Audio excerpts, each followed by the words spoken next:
everybody, and welcome to AmberWorld. Today, who is my guest? My guest. Okay, yeah, I'm sitting here with a very handsome guy from Nollywood. You guys know him. He's been on your screen, or he's always on your screen. Please, let's not keep the suspense. Let me just unravel it. Efe, you're welcome to the show. Thank you for having me. I'm honored to be on your show. Oh, I'm grateful that you agreed to come. So, how is it going? Well, it's been good so far. It's been really good. Thankful to God for all that he's done on the journey so far. And yeah, so I can't complain. I'm actually glad that.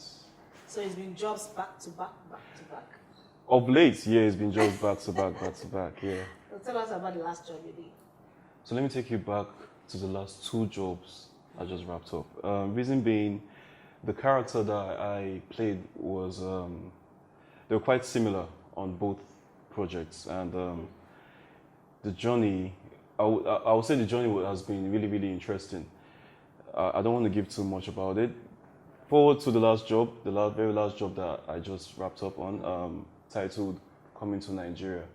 This is a movie that, trust me, you really, really want to see. I don't want to give too much, but it's going to give you that feel of a Hollywood and Nollywood collaboration. Yeah, star-studded, both Hollywood and Nollywood. So yeah, that's all I'm going to give. I'm not going to give more than that. Okay, thank you very much.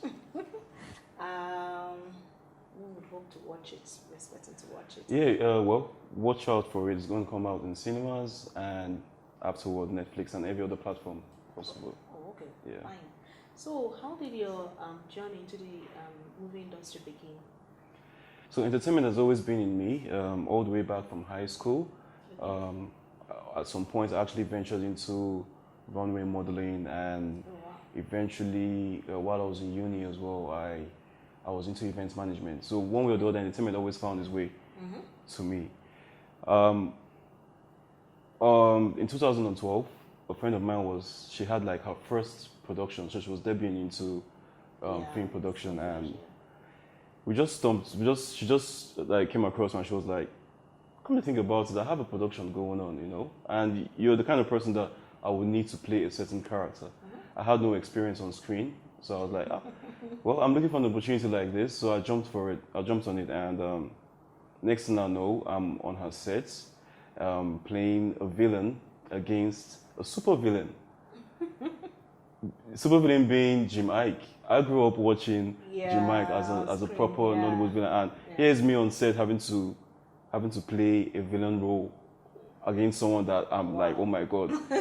Trust me, it took a good while before they could get me into character. I had to take the director and Jim Mike himself to get me into character, and from there it kicked off. That movie was it's titled Behind the Melody, and it was actually directed by Moses Iwang. So we got talking after that production. He was like, you know what, you have what it takes. All you just need to do is come to Lagos, come settle in Lagos. And this wasn't in Lagos? It wasn't in Lagos, actually. It was in Cross River State, Obudukata Ranch, to be precise. Yeah. So, yeah, and then I was actually based in Calabar. Okay. So, yeah, it just happened. It found me in Calabar somewhat, yeah. So when we had that discussion, he was like, come over to Lagos if you really want to, get into the industry. I found myself in Lagos, and he put me through. He guided me a bit in the early stages, on getting to know the right people, and also enrolled me into Royal Arts Academy for the acting, just to brushing up my acting skills. While I was doing that, I was still also involved in some projects that he was running, And afterwards, I would say the movie that actually brought me into the industry as an actor is Open Marriage, directed by the late Chico Ejiro. Yeah, I actually played like a sub lead on that, and then I was still fresh in the industry, So that I would say that got other people in the industry to recognize me as, he's an actor. So so your journey so far in the industry, it wasn't difficult. From what you've just told us, it wasn't difficult. Like I know someone that had to go to like 100 auditions just to So yours wasn't that difficult? You see, now it's interesting you saying that because in the industry, everyone's got different journeys, Yeah. and Yeah. some people could come into the industry today and Yeah. boom, everything is just going all smooth. I know I attended auditions, but I wasn't that much of an audition person, you know. Yeah, okay, I was fortunate to get people to offer me jobs. Yeah. Now that's one part. That's one part of the experience in Nollywood. The other experience is when you're fresh in Nollywood, you might be seen in so many jobs, but you haven't proven yourself yet. If you haven't proven yourself yet, you wouldn't be worth that much. You might be on so many jobs, but you wouldn't be worth that much. You might even be on the job and they wouldn't even want to pay you. Oh, wow. Yeah, that is Nollywood, you know. But once you've proven yourself, then the world is yours. The world is yours, not just what Nollywood, but the entire world is yours. Okay, so far, would you say that you're proving yourself? You've gotten to that level where it's okay, I've had my turning point. This is working out. I'm where I want to be. Oh, yeah, very good questions. Very, very deep questions. Like, yeah. Well, I would say I have proved myself, Okay. and with the experience I've had so far, in the journey of being in the industry as an actor, I've also tried to acquire more skills in also production. I did a course with Ebony Live Creative Academy in production, film production, or and it's because it's even gotten to the point that sometimes I may be on set, we are facing certain challenges. As an artist, I would not react, and everyone else, the production crew, they will be like, you're unusual. You're not like every other artist. I've had that more than once. Okay. Based on the knowledge that I have, the understanding of film that I have, I don't react to certain things. I understand the terrain that we're working, So, proving myself, yes, I have proven myself. I've been on so many big projects they're literally just coming out of the oven. So yeah, say from mid this year onwards, you would see a whole lot of huge projects that I've done, and you'll be like, wow, oh my God, I can't believe I had him on my show. Oh wow. Yeah. So yeah, I have proven myself, and I'm on the global market now. I'm not just about Nollywood. Nollywood is global anyways, but being from Nollywood, I'm all about from Nollywood to the world. So when you say global market, what does that mean? Meaning, I'm into the line of production as well. If you check on my bio, you would see the beautiful short film that I produced along with my other team members. It's titled Omo It's Okay. If you want to check it out on YouTube, Omo It's Okay, a short film. Okay. Looking at putting out good quality content out there, just like how some of our other amazing producers and directors are already doing, and just like how the music industry has gotten grown so the attention much. of that's what I mean by the global market, getting the attention of the global international industries wanting to come into Nigeria to invest and also achieve movies as good as Hollywood standard movies in Nigeria. Yeah. So yeah, that's what I'm aiming at, and I bet there's so many other people that are aiming at that, and in one way or the other it would be achieved. Yeah. Okay, so as a producer and an actor, what do you think is wrong with Nollywood? Sir? Nollywood. What is wrong with Nollywood? Yeah, I know we are trying our best, but we're not perfect. What are those things you think are the problems that we have and we need to actually tackle? First things first, I know we're trying as hard as possible to have a structure with all the guilds and but the honest truth is we still do not have a structure. A structure in the sense that, if you're calling an actor for a job, you know that this is the minimum that you pay. That you pay the actor. If you're calling a director, you know this is the minimum that the director can take. If you want to sell your content, as long as the content is beyond a certain standard, this is the minimum that you sell, that the platforms can pay for your content. We don't have that. Greed as well. I'll say greed is a major part with the producers.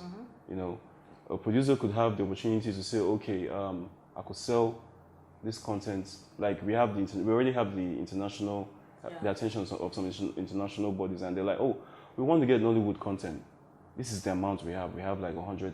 Let me just give you an estimated $100,000 now for a short film. Yeah. We have that content. Now, it's happened so many times that someone else, based on greed, will be like, why are you spending 100,000 on that content when you can spend 10,000 or even 1,000 on content? Those are the issues. That's you know, and I've had so many forums, I've had so many festivals that we attended, and we discuss things like this, and some of the people that do this are also on that panel, you know, on that panel, and they'll be like, hey, but the truth is, we come and give, we have that two-face, we come and give, we want everybody to make it in the industry, we want to help you people, we're creating platforms for you people, but the truth behind the whole thing is, they're not really helping like that, nah. So, I would say it's down to you, it's down to you and your circle, which is how the industry is been thriving so far. Like different circles. Oh, I'm safe with these people. We can all work together, and you know. Okay, people, thank you for watching so far. Hope we have entertained you and as well as educated you. We'll go for a short break now. Don't go away because we're leaving all the serious stuff behind. When we come back, we'll be doing personal stuff.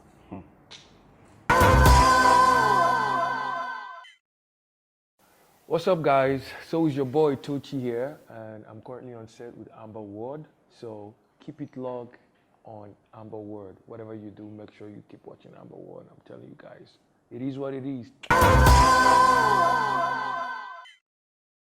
Okay, welcome back, people, to AmberWorld. I'm still here with a very handsome Ife Henry, Nollywood actor. Got me blushing, I'm blushing. Okay, so tell us a little bit about your background. Where are you from? Okay, so as you see me, so I'll be Isoko boy from Delta States. Doesn't show. A lot of people say, they think I'm Igbo automatically. Yeah. But I'm a Delta boy from, you know, Isoko by tribe. I grew up in the north, though. I schooled in Kaduna.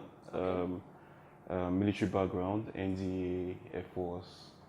But I ended up finishing from a private school, and then moved to Calabar because my dad was once in the force, and then he left the force and joined the federal government, which involved him moving about a lot. Ended up going to Calabar, and at some point when I lost my dad, he decided to leave us on this earth and go to the other side. I relocated to the UK because my mom and the rest of my brothers and sisters, I'm the youngest out of 5. Oh. Yeah, all based in the UK. So I relocated to the UK for a little while, and then returned back to Nigeria. Why? Yeah, a lot of people always ask why? Well,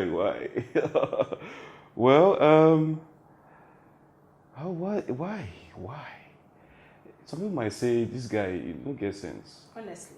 But the truth is, it's always been in me. Like I said, entertainment has always found its way towards me. Even while I was in the UK studying,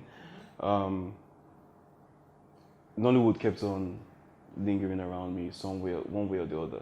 I always knew I was going to be into film, but I was like, okay, let me just go back to the roots based on the film. It doesn't mean I'm still not going to go back to the UK or like how some of our colleagues do and go to New York Film Academy. I still intend to, you know, to further, but I needed to come back to the roots to just get there's this thing about Nigeria as an artist, even music-wise as well.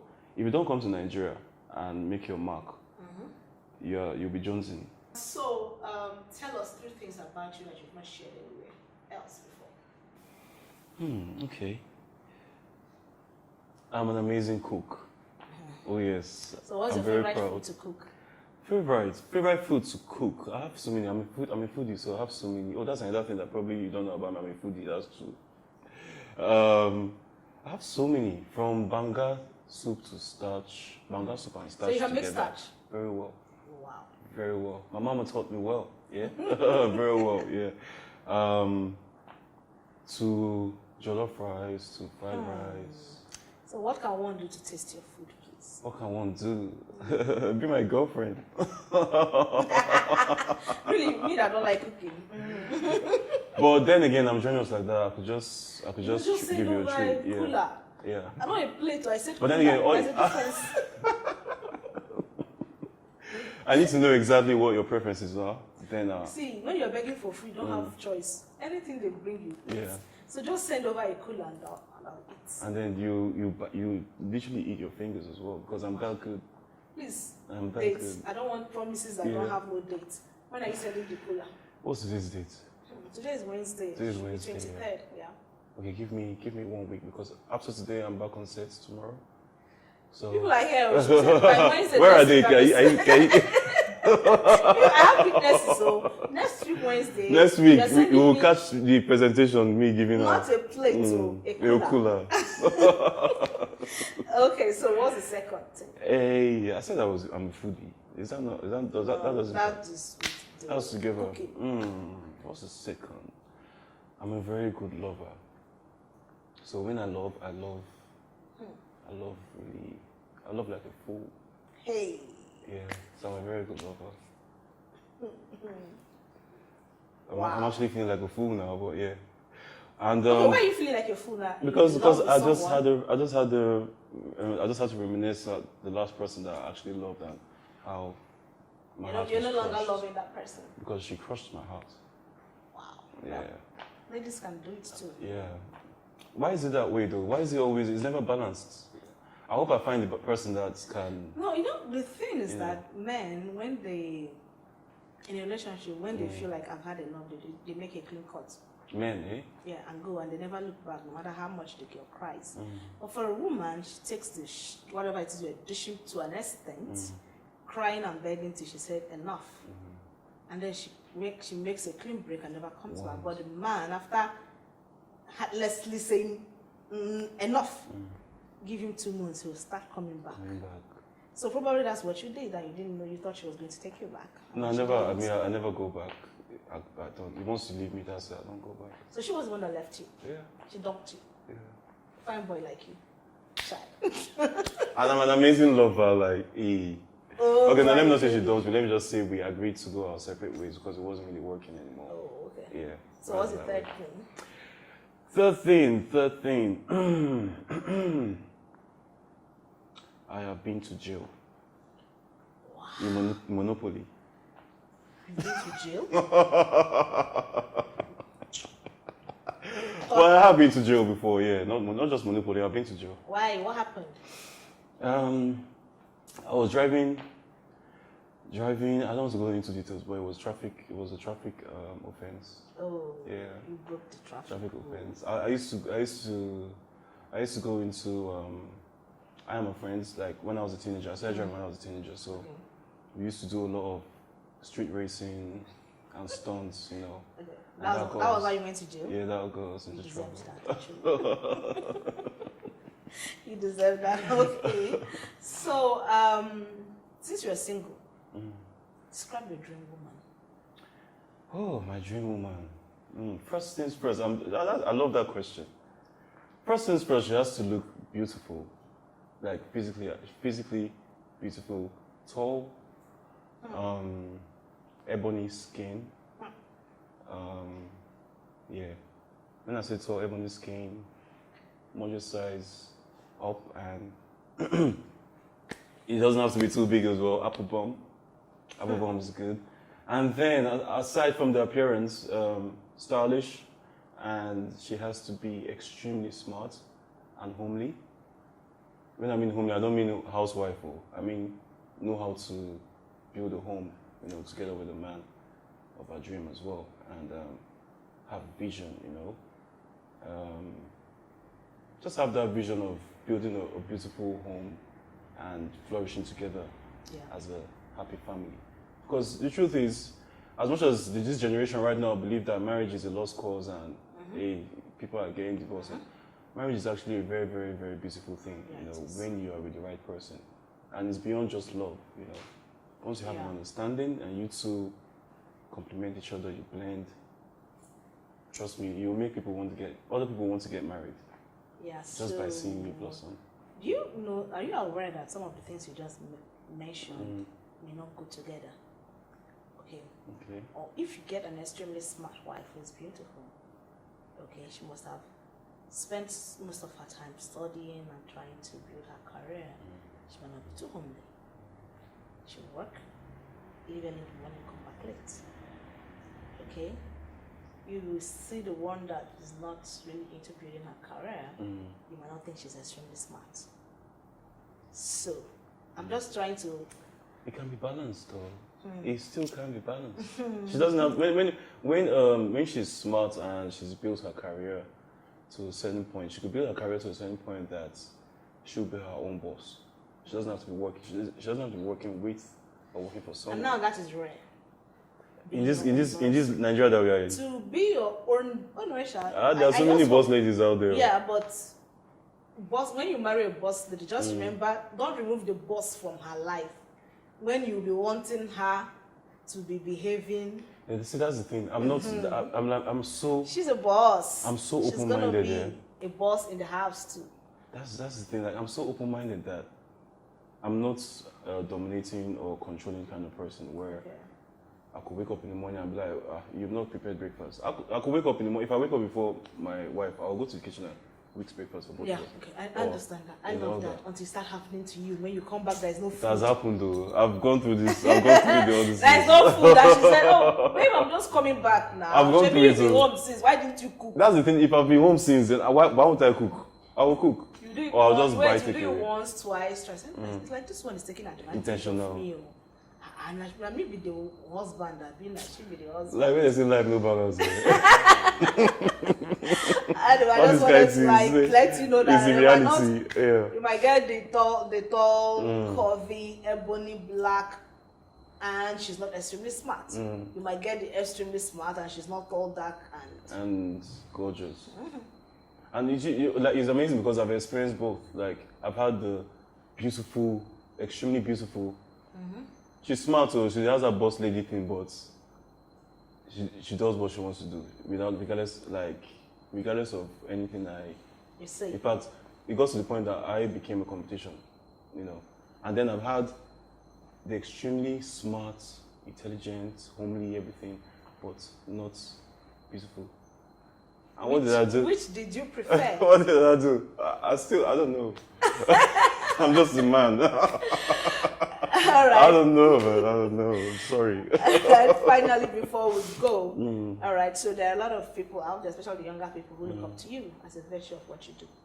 So, what of advice can you give them in this hard, very hard Nigeria?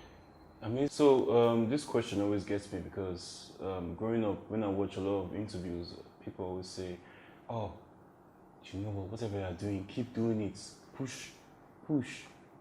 Don't give up. Be consistent." And then I'll be like, "What's this person saying? Like, do you know how difficult it is to to survive alone? And talk less about keep pushing and all that." But the truth is, they're telling you the truth. Whatever it is that you're doing, as long as it's good and it's the right thing, don't give up. No matter how difficult or how challenging it may seem. In fact, the more challenging it is, the bigger the reward. It may sound like I'm just chatting gibberish, but that is the truth. The more challenging it is, there are times that, trust me, you want to give up. There are times that people will even tell you, "Are you sure this is the right path? Are you focused?" Sometimes it might appear that you're not even focused, like you're just jonesing. But as long as you have that vision and goal, you need to have a vision and goal. You need to have a strategy on how you want to achieve that goal. Keep pushing at it. Keep trying to, better yourself. Be consistent in what you do. And trust me, you will get there. They say the film that will do it, they happen like film. When it starts happening, you will not know, it will just be like film. It will be like film. So keep doing you and you'll be good. Yes. Thank you very much. I'm glad you heard from the horse's mouth. Keep pushing. All right, with that, we've come to the end of the show today. I hope we have seriously entertained you and inspired you at the same time. So why not keep a date with us same time next week on same channel. Bye from here and from you. Ciao, adios. I will bring in the banga and starch. So Yes, watch and out I'll for film that. it for you guys to know that he fulfilled his promise. Oh yes. Bye. Wishing on me. Yeah. I've been moving calm, don't start out for me. Don't pull up at 6 a.m. Anything you guys want in the store is free, so grab whatever you guys want. I don't wanna die for them to miss me.